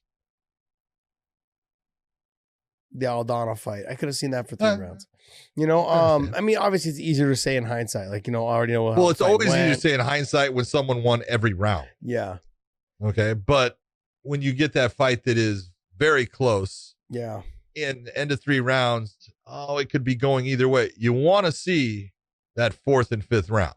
Yeah, it's true. It just depends on the fight. Yeah, I'm gonna go towards MVP too because it's a riddle that not many people have been able to figure out. I mean, Lima had a hard time with him also until he clipped him and knocked him out. So it was one of those things. Lima he'll even tell you, it was the speed, the reach, how fast he was hitting me in 1 or 2 times before I was able to actually throw something back. Those are things that throw people off. When you thought you were going to get and reach into something and get there, and all of a sudden you're getting touched before you get to that mark to throw, that's a problem. Yeah. That's what he brings, and like you said, it's the reach It's the accuracy. He hits the target. Yeah. When he's shooting for something, be it with a punch, be it with a knee, be it with a kick, he's accurate. Yeah. Which is just, technically he's good. Well, let's get down to the nitty gritty. Czech Congo getting able to fight in France, but let's be real. This is a fight he could very well lose. Absolutely. Your first fight, the first MMA fight ever in France. And you are the co-main event, and there's a good chance you could lose to Tim Johnson. Well, he's already beaten Tim Johnson. Yes. Okay. He knocked Tim Johnson out. But I will say Tim Johnson was training and living in Dakota at the time and, just wasn't there. He moved to Vegas. He's been training there. He's been training with everyone at Extreme Couture, guys like Francis Ngannou and stuff. So he is not in the position where he's worried about the stand-up like he was before. He's got good wrestling. Now, Czech Congo's got good wrestling. Czech came from a stand-up game, but became a really good wrestler. He's good at controlling. Yeah. Johnson, you take a look at his last two fights. First off, he knocked out Tyrell Fortune. That was a big win, big knockout, because, he knocked him out. Yeah. And then he comes in and he beats Matt Mitrione, and he put it on Matt. It wasn't close. No. And Matt's athletic. Matt is fast and able to move. So, Czech isn't that guy that moves a lot. He's going to be right in front of Tim. Now, Tim obviously needs to be careful about getting clipped by Czech, but when it gets into, the grappling situation, he's going to be comfortable there. So you're right. This could be a fight where it's the first fight in Paris for Czech, but it doesn't end well for him. Yeah, but possibility. Didn't Tim Johnson take the place of Minikov? Because Czech Congo was supposed to fight Minikov. Yes. We were in Connecticut. No. Yes. No, Minikov. He fought Minikov. That wasn't for Czech Congo. Oh, gotcha. That was for somebody else. So Tim Johnson fought Minikov because someone else pulled out. Last minute. That's right. Yes. That's right. Okay. I'm getting the fights mixed up. Got it. Yeah, it's one of those hard fights for Czech, I think, however you slice it. If Czech's able to take Tim Johnson down and get on top, and I think he's got a better chance. We're going to see a little bit of that old vintage boring Czech, maybe, but if Tim can, keep it on the feet or gets to top position, he's got a better chance, I think, of winning. He's got some big power, man. We saw that with Tyrell Fortune. Just the way he's been throwing his hands lately, he's got more confidence. And as you always say, confidence is key. And when you've got that confidence, now it's a different fight. And it's not that, look, Czech could hit him with the same thing and hurt him.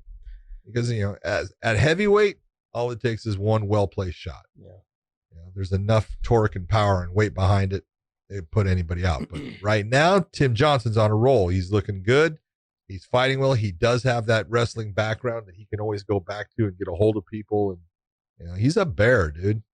He's a bear as far as, man, he's big, hairy, strong, hairy chest, hairy as hell. That's it. Except on his head. But that's true. What's some other fights on that card? I think Dawa's on this card too. Yeah, Dawa's on the card against Oliver Ankamp. Young kid, got that karate style, almost like the Stephen Thompson. Kind of looks like Stephen Thompson a little bit. He's really young. I want to say he's only 22, maybe 23 years old. He's a baby. Oliver's good. Yeah, he's got good cardio. The only thing I don't like is he gets a little sloppy. So he's 29. God, he looks like a baby. He gets not sloppy. His limbs are so long. He leaves himself out of position sometimes to get into to leave himself open to get clipped with something on a counter. That's all. I think we're going to find out, though. Dawa being, 35 years old? Dawa's a good fighter. He's tough. Power. Well, he's athletic. Yes. He's got good stand-up, but I don't think that this is a good fight for Dawa. I think Oliver Enkamp overall just has the better skill set. He's better everywhere. Yeah, the young age. I'm 29. Should be reaching your prime. He's got he still almost has a little bit of that baby fat on him. When I met him, baby fat. Yeah, he ain't got no baby fat. When I'm not Dawa, I'm talking about M Camp. M Camp doesn't have baby fat. He looks like he does. Oh my god. Next fight, Podcast Dave ran away with the baby fat. It's in his cheeks and shit now. He just carries that shit over. So I've always been a big fan of Saul Rogers. Oh, I know he's you fighting Mezidov or Mezidov. Mezidov. Should be a fun fight. I've just seen highlights of Mezidov. I haven't seen anything else. Harvey's good. But so, you know me, I'm a fan of Saul Rogers. He's tough, man. He's game. He's ready to go down. He's ready to wrestle. He's ready to do it all. He's got to work on his stand-up, though. His boxing and his kickboxing, you got to work on. Have a little more confidence in it. But he's strong, man. He's a strong guy for the weight class. He needs to utilize his wrestling that he is good at. Yeah. You know, guys, you know, especially being from England, you don't get a lot of guys that are just, they got good wrestling off the start.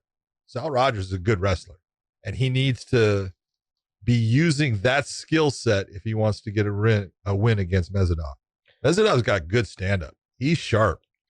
So not that Sal can't be in there with him, but he's got, you know, I think Sal's last fight was against Weichel, wasn't it? Yeah, it was. Daniel Weichel. Okay. Well, so that's Austria is where Mezidov comes from, and Weichel's Germany. They're close, and they fight similar. Now, I'll give Weichel's better on the ground, but that's I don't think you want to be in the stand-up that long. Sal needs to take it down. Let's go. I can't wait to see this fight. This could be a good little card. What other fights on there? It's not bad. A little ground and pound action will do him well. I train with Mads Bernal at Couture's place. He was out there for a bit, and I trained with him a little bit there. He's got a slick little Japanese necktie that he likes to hit from everywhere. So you gotta be wary of that. I think he was in the UFC for a show or two and then didn't do well. I think he's got 2 losses there. I think they let him go. But overall, he's tough. He's good. I haven't seen the other guy fight. Darko Banovic? Yeah. He's a good fighter. Good fighter. Talk to me. I would say Mads Bernal should be the favorite in that matchup. Mm-hmm. He's got the better overall game. He's definitely got a better submission game. But it's a good matchup. You know, if Bernal goes in there, you know, not in shape or makes big mistakes, he'll lose. Other than that, he'll win. Got it. Ryan Scope. That's a good fight. Scope against Omer. Alan Omer he's good. He is tough. I want to say probably close to 30 fights now. Yeah. He's only lost a couple. You know, he was fighting he fought in the UFC, didn't do well. He lost he won 1 and lost 2 or something, but got it. He was fighting in Brave. He fought Robbie Peralta there, choked Robbie Peralta out in Brave. His whole game has really stepped up because he was really a stand-up fighter before. Now he's got more of the full game. I mean, he lost to Jimmy Ellers in the UFC, and that was a split. That was a great fight. Tough fight. He could have won that one. And then he's on like a 5-fight win streak from the point where he left the UFC. So he's good. He's fun to watch. Ryan Scope's got some soul searching to do. That's the real question in this one, in my opinion. Yeah, he needs to figure it out, man. Like, you either want to be a fighter or you don't, or do you want to just look the part and not be one? So, I mean, I was high on him when he fought Patricky because I felt like there was moments there where he could have done more to beat Patricky, but he didn't. Yeah. But the Peter Quilley fight, he made a mistake. He thought he had it finished. He thought the fight was done. He jumped in. Peter Quilley was able to survive the onslaught. Got exhausted. Got back up to his feet, and he just folded under pressure. The other thing as well is when we talk about weight cuts, you've kind of started swaying me a little bit more towards, but let's not get ahead of ourselves. But I also feel, though, in moments like this, because when him and Peter Quilley showed up in Ireland when they fought, he approached Peter and goes, "Hey, you know what? How much you weigh?" And Peter's like, "Oh, I weigh about 170 right now." He's like, "Oh, I'm 171. He's like, "Why don't we check each other's weights on the scale, see where they're at?" They both went and checked. He's like, "Do you mind just fighting us right here? We don't have to cut weight." And both of them agreed. Perfect. In my mind, I get it. I understand that. But see, for me as a fighter, and I've been doing it for my whole life, I'm thinking to myself, all I've done is cut weight for these things. It's like a tradition. I get it. It's a ritual. It's a ritual. It's like this thing that you go through to like let your mind like click in that, okay, it's fight time. Maybe it's just me, and I think you've heard this from a lot of other fighters. Probably the same thing. But when he did that, and then for him to go through what he went through in that fight, where he clipped Peter with a head kick, sacked Peter to his ass, jumped on him, beat him up for the next 2 minutes, gassed himself out. Peter got back to his feet and just fucking put it on him and was able to finish him, but he folded. In my mind, I'm thinking to myself, you'd be a different fighter had you made the weight for yourself and mentally put yourself through that. Maybe I'm wrong. Maybe I'm right. I guess for me, I'm in my mind. I think that's what helps me get prepared is like, okay, it's that click of you made weight. You've done the very last thing you were supposed to do. Keep eating clean until fight time and you're good to go. Okay. So let's say 2 days before your fight. So 1 day before weigh-ins, your weighing will say 163 pounds. And your opponent comes up and says, hey, look, I weigh 163 pounds right now. How much do you weigh? You say, I weigh 163 too. You want to just say, hey, we'll fight at 163. That way you don't have to go through any more cutting and I don't have to go through any more. You would have said, nope, I want to cut the weight. Probably. You're a dumb son. No, you want to know why? No, love you, but you're dumb as a rock. You want to know why? Because I honestly, if the opponent would have came to me and said, hey, do you want to just meet at this weight? I'm thinking to myself, you're probably already dehydrated. You're thinking of weakness. Yeah, That's I'm thinking you're weak. That's one. Two is I'm also thinking that you're probably already dehydrated quite a bit, and that you're stressing to have to cut the rest. And no, I already know I'm gonna make it. I'm gonna make it easily. So you're gonna fucking make the weight, like I'm gonna make the weight, and then we'll see what happens when it comes back to rehydration. And we saw this happen last weekend with Paul Daley. He cut too much weight. His body started locking up on him, and he couldn't fight. Yep. And so when that happens, that's something in my mind. I'm like, no, you're going to suffer like I'm going to suffer, and we're going to both suffer together. And at the end, we'll see who suffered less because I'll probably have more energy by the time it comes fight time. When Ryan Scope walked up to Peter Quealy and goes, hey, why don't we just meet at this weight? And Peter was like, this is strange. I've never had this happen to me before. In my mind, he's got to be thinking like you're weak. Like, like you mentally just don't want to go through the weight cut. But that's okay. If you're saying that about your opponent, he's weak. I got him. He has a weakness. I can see it. That's all right. Why do you want to put your body through something that is bad for it? I think it's just a ritual, like you said. It's a ritual. It's a confidence thing. It's like it's a confidence thing. It helps build my confidence. I did everything I possibly did. You could also be in the situation. You could be in the situation of Derek Anderson, where now you're not even going to get to fight because your guy is now pulled out. That sucks. That does suck. It sucks big time. That does. That's worse than any of it. But he still got paid, so I'm not too concerned. Yeah, but still, you're getting paid. Yeah, but I know. When you've put in that type of effort and you get ready and then you go through that process and then it's pulled from you, horrible. Especially Derek Anderson, someone who he's been plagued with injuries, and then he finally gets to the fight and you're there to make weight, and then your opponent doesn't. He was ready too. You're thinking to yourself, fuck, man, really? Like, I've done everything I can. I finally make it to the fight, and fucking my opponent doesn't make weight, or he cramps up, whatever it is. Bottom line is I think they'll probably still take that fight, and they'll reschedule in the next probably 2-3 weeks. I mean, they may even try to put that fight onto one of these other backup cards. He was ready for that fight. I did the interviews with him and stuff, man. Mm-hmm. Because I'm always, dogging him about, hey, you're going to fight smart. Oh, yeah, but he can be pulled into the brawl. Yes. And I said, all right, you did this against this guy and did this against this guy. So you got Paul Daley. He goes, oh, I'm going to fight smart until he hits me. And I'm just going to set my feet and we're going to dog fight it out. I went, oh, God. Dang, I love it. I love watching him fight. He's fun to fight. Oh, he's fun. He's a tough dude. What other fights on there, bud?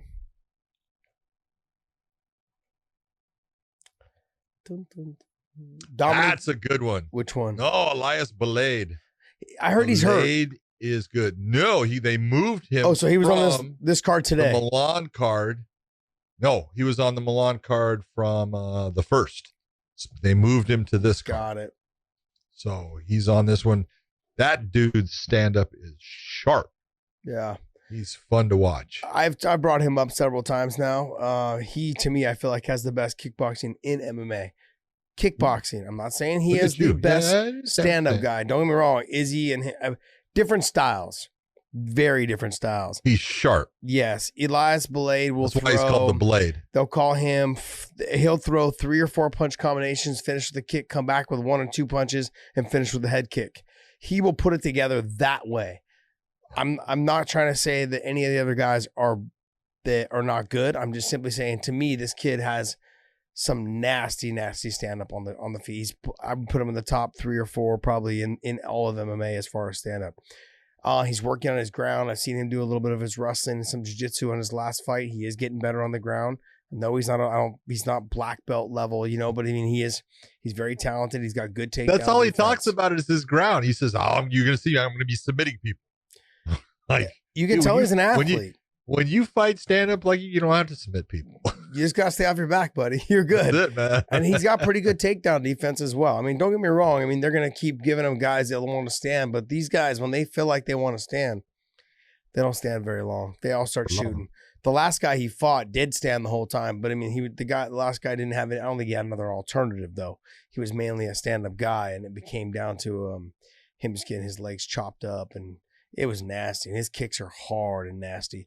He's good, and I've said this a couple times. I feel like he's probably in the top 2 or 3 kickboxers in all of MMA. So should be fun to watch. He's always fun to watch. Good compliment. Pull up.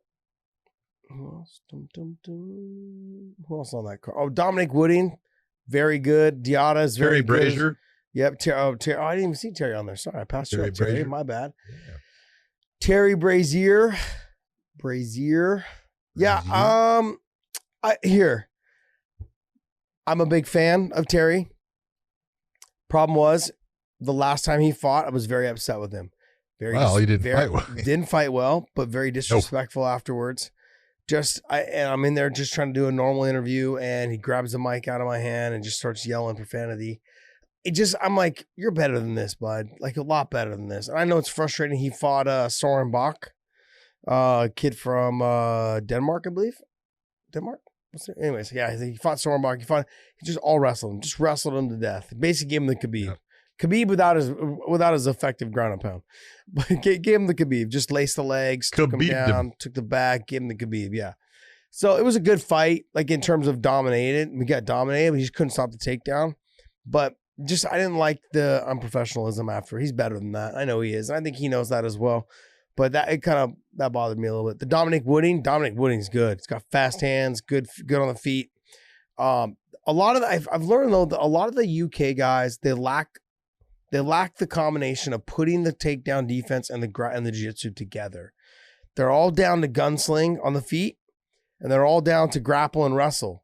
But they're not down. They haven't quite figured. Not all of them, but a lot of the guys that I feel like we've signed, they haven't learned how to mesh it together. So the punching to the takedown, don't get it, come back up, knees, elbows, clinches, drop back down on the legs. They haven't really learned how to tie it all together. We call it chain wrestling. Yeah. That's the one thing I see. Yeah. They don't have that. They cannot take from one technique, switching it to another technique, switching it back or to another third technique, and then back to your first. That chain wrestling creates openings that your opponent is defending, and he can't fill that defense all the way through. And eventually the takedown happens. And that's where you'll get a lot of these fights will end up, they'll get stuck on the cage and you don't get the takedown because they don't chain it together. Yeah, very true. All right. It's all good. Pull up the UFC. Could be an interesting card. Pull up the UFC card. The UFC card? The UFC card for next week. Yeah, Marlon Moraes against. Come on. Podcast Dave. No, he's not fighting Podcast Dave. Lucky for Podcast Dave. This should be a good fight. Cory Sandhagen against Marlon Moraes at UFC Fight Night. What is it, 179 or something like that? Yes. Does he get it? They don't call it that anymore, though. They call it, they just call it Vegas or Fight Island. Well, they're calling it Fight Island now. All right, well, let's see it. Bum, bum, bum. Bum, bum, bum. He did. Marlon against Cory. What do you think? Cory coming off a loss to Aljamain Sterling. Marlon coming off of a win quite a while ago against Jose Aldo. Yeah. But some people didn't think he won, but he did. He won the fight. I'm going to go with Marlon, man. Marlon, I think to me he's still... He hasn't quite conquered what he wants. He's still driven by that title. And so I feel like he's right there. He knows he's right there. I don't think Sandhagen's long, lanky, speed, got good power, but he just doesn't have what Marlon has. I think the longer the fight goes, though, I'd give it to Sandhagen more because we've seen Marlon get tired. But not a lot of guys can deal with what Marlon has to dish out for the first 3 rounds. And I think Marlon's going to be able to put him away. I would say probably in the 3rd round. He's going to have to get him out of there at the end of the 2nd or the 3rd. Yeah. I was going to say, man, it's getting to the 3rd round. Yeah, but I think in the 2nd or the 3rd. I think also, too. Corey's got a gas tank, man. Yeah, but Marlon's learned a lot, I think, also, too, from the Henry Cejudo fight as well as the Jose Aldo fight. And I think guys have learned how to break him. Not break him, but have made him realize that he needs to not throw everything with power. He's going to have to find ways to conserve energy in positions where he's dominating. He's good. He's good all the way around. He's probably one of the most well-rounded MMA fighters I think I've seen in a long, long time. But he never uses his ground. He doesn't, which he should, because he should. Yeah. I'm going to give it to Marlon for the first 3 rounds. I think he's going to be trying to survive in that 4th and 5th if it gets to that far, depending on how much damage he's able to do to Sandhagen in the first 3 rounds. Yeah, I love Cory Sandhagen. I think he's fun to watch. I think he's entertaining. He's kind of like that next breed. He's not quite there. He's a little bit old for it, but the young kids that are coming up that just do everything well. Yeah. Cory Sandhagen's he's that guy. He does everything well, but I agree with you in the fact I think this is going to be a hard fight for him. Marlon's got a lot more experience, has fought actually better people overall, and I think that experience is going to pay off in the end for Marlon. So, but it should be a fun fight. I'm looking forward to that one. I think so as well. Should be fun. Edson Barboza against Makwan Amirkhani. That's a good one. I've never seen Amirkhani fight. Amirkhani's good. He's from I want to say he's from either Switzerland or Sweden. Finland. Not sure. It says Mr. Finland. Okay. Finland is his name. Says so Mr. Know Nothing of the Netherlands. Yeah. Yeah, he's good. He's tough. I'm going to go out on a limb and say it's from Finland. Yeah, because he's got good submissions. He's got some good submissions. He's got good stand up. He's a good fighter. I think people are going to be counting Edson out based upon how many fights has Edson lost in a row now? I want to say 3, 4, 3 or 4. Okay, yeah. But look at who he fought. Justin Gaethje, he lost. Okay, then Paul Felder, who he had beaten before, and that was a really close fight, split decision loss, and then he lost that split decision fight to Dan Ige, which was a good fight, and I thought Barboza won. So you could look at a couple of those right there, and you go, he lost to Kevin Lee, and I did the last fight I ever refereed was him against Khabib, and you can take a look and say, well, he's only got one win in his last 6 fights. Okay, but he's a lot better fighter than that. And you take a look at who he's fought compared to who Amirkhani's been fighting. There's just a different level. Yeah. And Edson his stand-up is freaking phenomenal. He's still fast. He's still got a freaking potent jab. He's still got beautiful leg kicks. They're fast. They're hard. He brings it up to the head, every now and then to trick you and stuff. I honestly think, in the end, I think Edson Barboza gets the win here. Yeah. Amirkhani, is he someone that comes forward and pushes the pace? He does.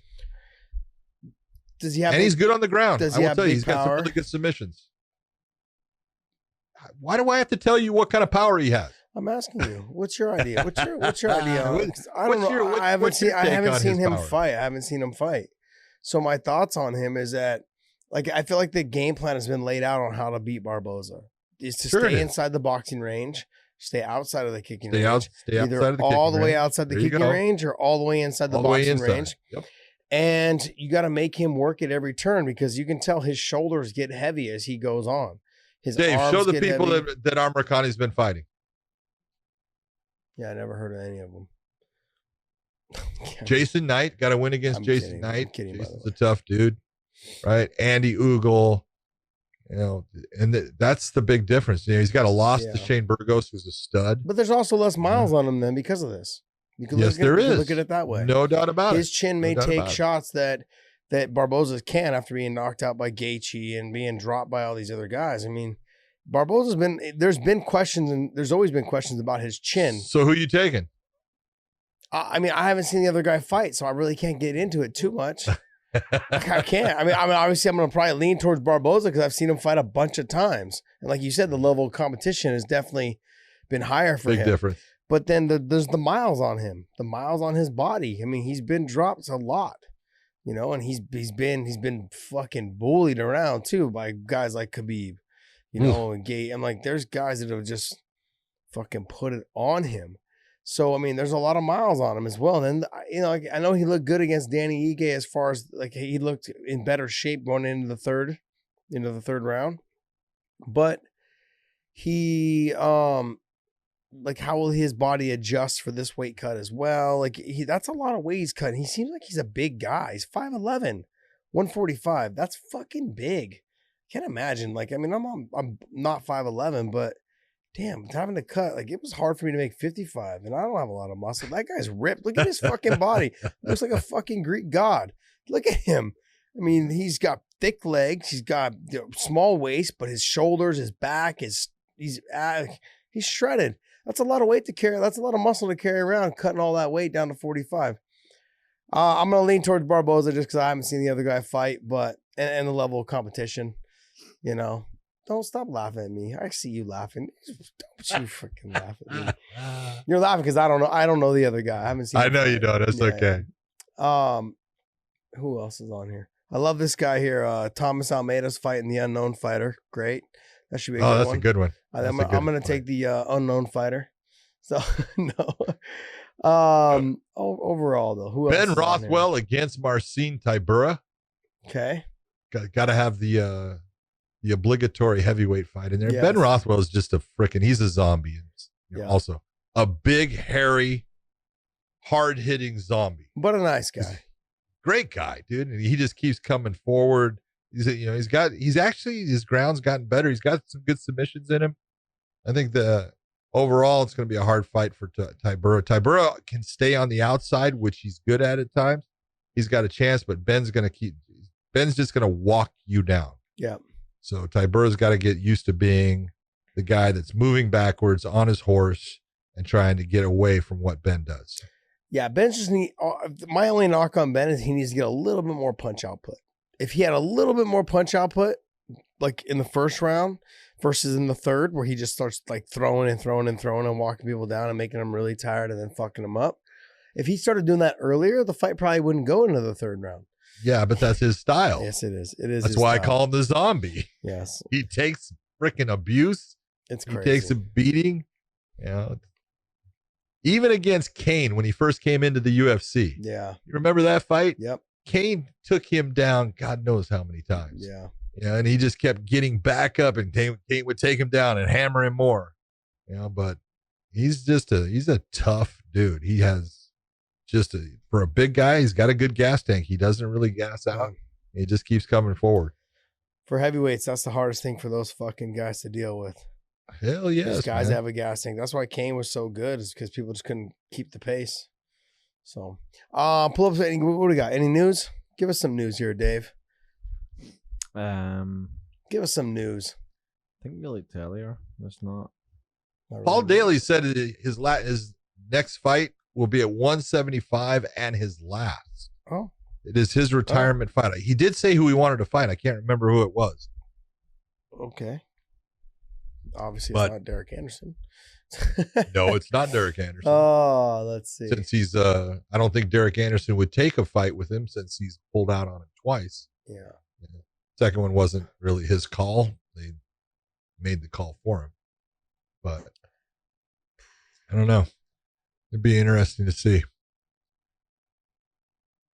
Let's see who else you got here, Dave. Dun, dun, dun. Oh, let's talk real quick on the Chris Weidman thing. He says Chris Weidman's saying that he's the best fight to beat Adesanya? Yes. Not even close. I love Chris, and it's not even close. Yeah.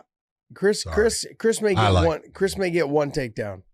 No, he will not. But is he going to get back up? I'm just simply saying Chris got a really good single leg dump. You know, Yeah. but I'm saying he's got to get it. And if he doesn't get it early, it's gonna be it'll actually be a short night for him. It'll be a quick fight after that. Once he can't get that takedown, it's gonna be a hard one. But let's talk about the fight that really needs to happen, which we did last week a little bit. Izzy and Jon Jones. Dana talked about it a little bit. He kind of threw some glad that he figured it out. Some light on there. This might be the fight to make. They've been on social media going after each other, and then it finally it did what I said. It crossed the line. You know, when you start saying, well, look at I don't know, cross the line. You know, no matter what, you don't bring family members in any fashion, in any way. Screw them all. Into any of that crap. Yeah, screw them all. Listen to Let them do it. Let them do it. You don't bring family members in. You don't bring religion in. Yeah. You know, you don't bring anything like that into it because that's where things start to go downhill. Well, why the reason why I don't like when they get it too personal is that then it becomes like a grudge match.